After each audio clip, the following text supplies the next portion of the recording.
Alright, well, we have a surprise for you. It's the return of the most famous superhero fighting force the world has ever seen. No, not X-Men. It's almost as famous. It's, Team Super Helmets of the Intestinal Tract. with American Dude, Lumbering Tree Man, EO Slingshot Kid, and Strong Guy. Well, if you don't, you've been missing out, but you'll learn them soon enough. So let's start drawing the scene. In the underbelly of New Nematode City. It's just another night in this city where justice never sleeps. But in the shadows lurks a new evil. It's our first nematode. Vermin Lady.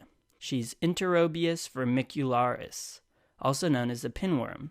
The name vermicularis sounds like vermin, hence our evil supervillain Vermin Lady. And she's crawling out of a round hole here that was drawn to look like, well, an anus. Why? Well, with enterobius infection, at nighttime, the female worms migrate down to the anus and lay their eggs. So to show you this, we'll include some small round rocks strewn about the anus-like hole. Alright, so we're drawing some baby rats too, with little pinworm tails, and they're eating old food right by the hole to represent that this is transmitted via the fecal-oral route. What's even worse is it's really, really itchy. So infected individuals scratch down there and end up putting their fingers in their mouth. And this can even happen while they're sleeping. So yeah, that's pretty gross, but I swear I'm not making it up. So people with pinworms end up infecting themselves over and over again. This disease typically affects children because kids are gross and have fewer inhibitions about putting their poop hands in their mouth. So how do you diagnose this? Well, that's where a handy household item called Scotch tape comes into play. You see, if you press a piece of tape on the anus in the morning, the eggs deposited over the last night will stick to it. So I have a question for you. Who the hell discovered that? I'm not sure whether I'd want to applaud them or take their license away. Maybe it was an ingenious marketing ploy at the Scotch tape corporate office. Anyway, the eggs should be visible on the tape under the microscope. So to remind you of the Scotch tape test, we'll draw in a long, thin, translucent cape that looks like Scotch tape with a few of those little round pieces of rubble stuck to it. Alright, so let's talk treatment. There are two main drugs that you can use, and the more common one is parental pamoate.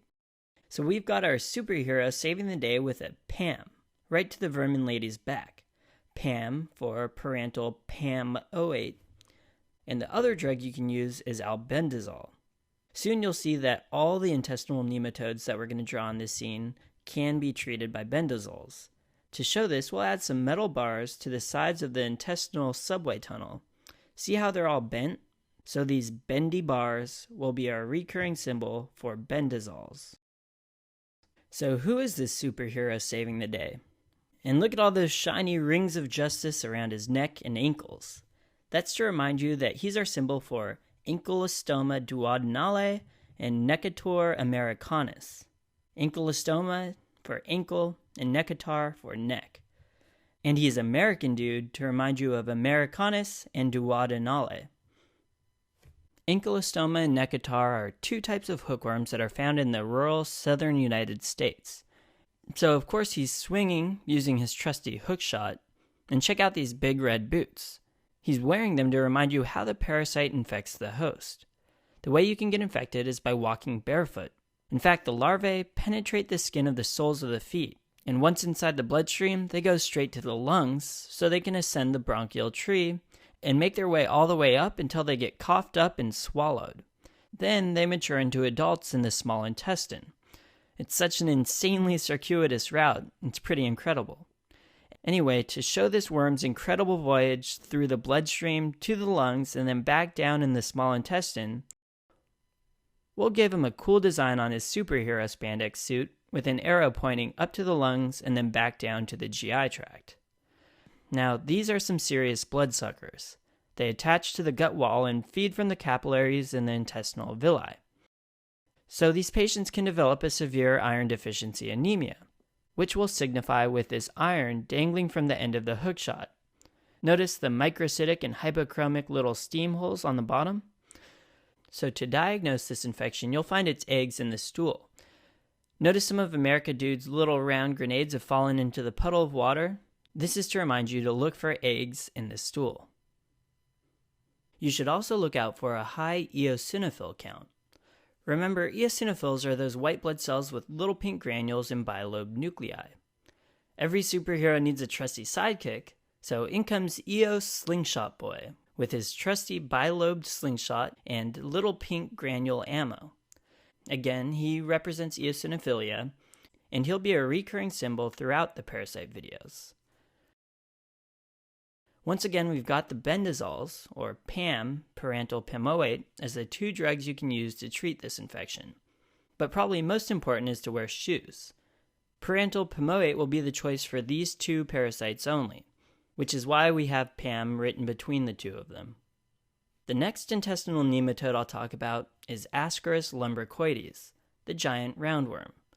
Lumbricoides will be symbolized by this huge lumbering tree man, which should tell you that we're dealing with a large worm. It's transmitted by eating eggs that are in contaminated food or water, and once the eggs hatch in the small intestine, the larva migrates through the gut wall into the bloodstream and makes its way to the lungs. Once there, they go through the capillaries into the alveoli, and of course it doesn't stop there. They too ascend into the bronchus and then are swallowed back down again, and they mature into adults in the small intestine. These adults multiply, and their eggs get passed into the feces and restart the cycle of infection. So again, this life cycle will be depicted by the super spandex suit. Superheroes are powerless without their matching spandex suit, and remember this symbol is showing the bug traveling through the lungs and back into the small intestine. Notice that unlike American Dude, Lumbering Tree Man doesn't have red boots, so Ascaris doesn't enter through the feet. As you can imagine, if this keeps on happening, you can get a pretty big buildup of these worms. Although some people are asymptomatic, others might have signs of malnutrition or respiratory symptoms as more and more of the worms migrate into the bronchus. Of the worms that travel into the lungs, Ascaris lumbricoides is the most likely to cause respiratory symptoms, which we'll emphasize with this leaf on his chest that looks like the bronchial tree. But even worse, the major complication of this infection is intestinal obstruction that occurs most often at the ileocecal valve. We'll have the lumbering tree man blocking a bunch of rubble from passing into the tunnel.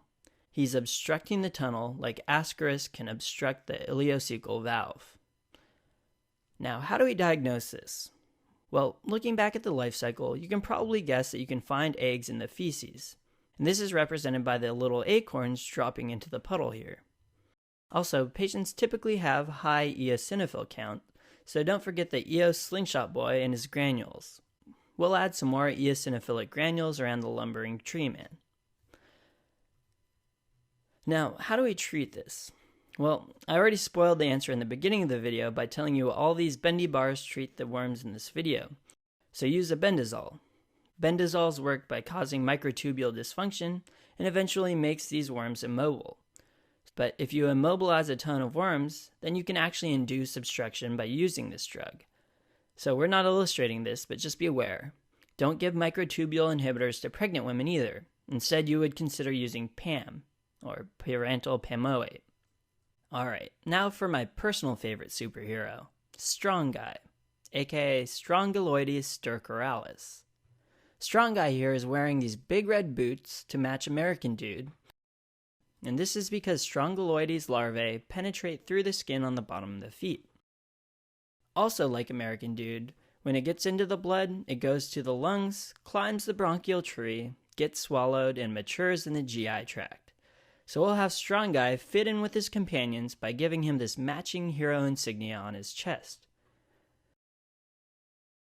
Additionally, Strongyloides can further propagate by auto-infecting its host, in which case it lays its eggs into the intestinal wall, and from here the larvae hatch, repenetrate the intestinal wall, and make their way into the bloodstream so that they can travel to the lungs. So let's add some round rocks inside the hole that Strong Man has kicked into the wall, as if he's nesting into the side of the intestine and laying these little eggs. If the patient is immunocompromised, the inflammation from this continual wall penetration can lead to hyperinfection and dissemination of the worms. So now you can see why Strong Guy is my favorite.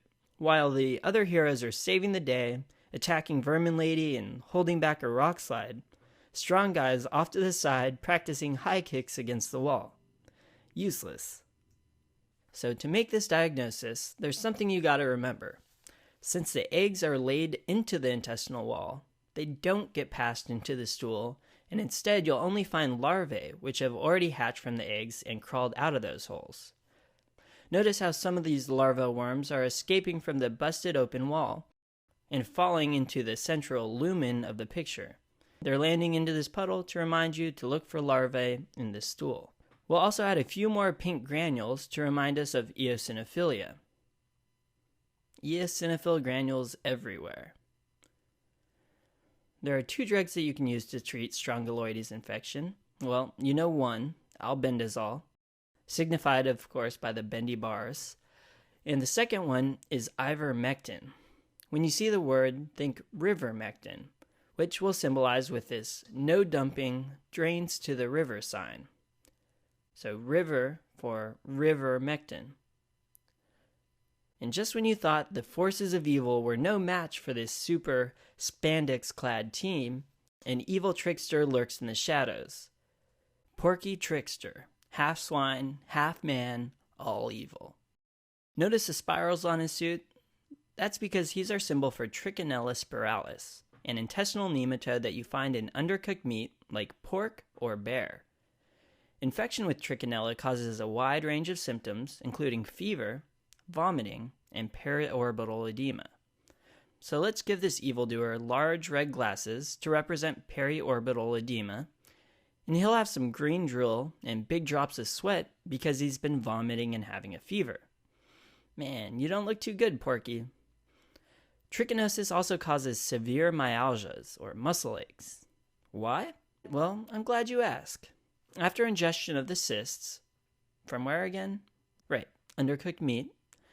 These cysts develop into larvae, then they enter the bloodstream and form cysts within the striated muscle cells.